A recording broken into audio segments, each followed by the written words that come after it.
The actor, it is often said that the film is a director's medium.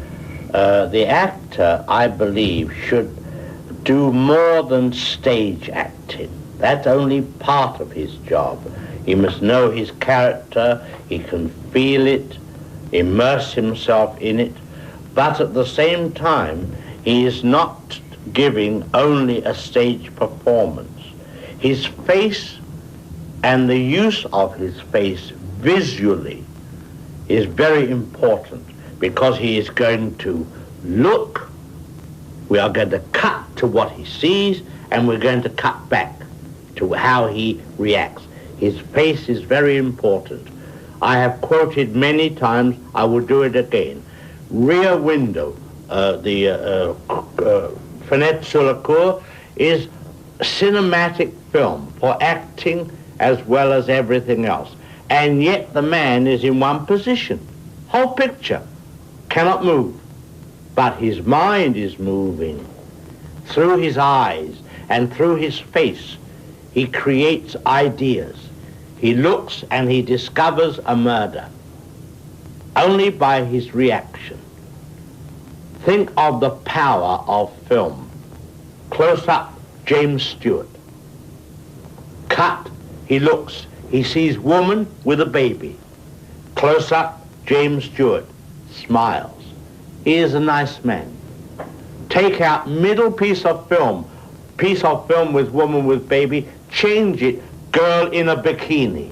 Mr. Stewart looks, girl in a bikini, he smiles. Now he's a dirty old man. We've only changed one piece of film. So that is acting.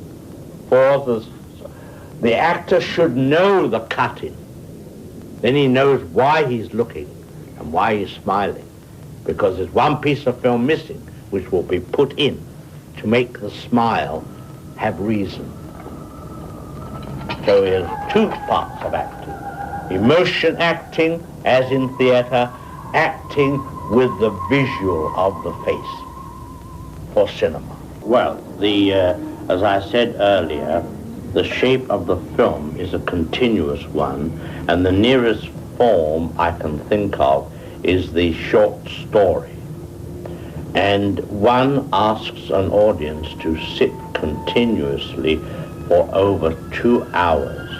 And I have even found it necessary sometimes to increase the amount of playing by the actor to make it stronger toward the end of the film.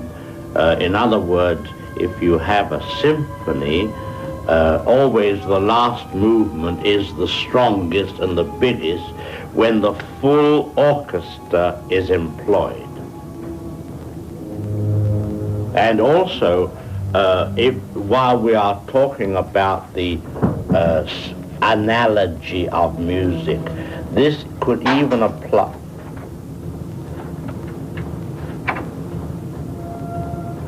While we are talking about the analogy of music,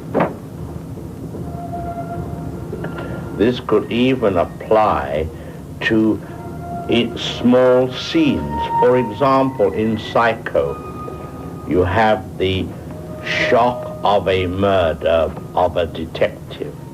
He is coming up the stairs. This is ordinary orchestration.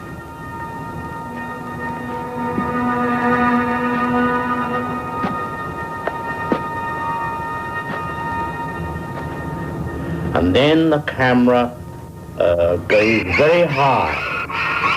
And now we say it is like the violin in a tremolo. And suddenly the figure runs out with the knife, and when it comes down, the cut, the coupage is a big head. And that is like going from violins to brass, to the brass instruments which shout. And that's the same, that is the contrast.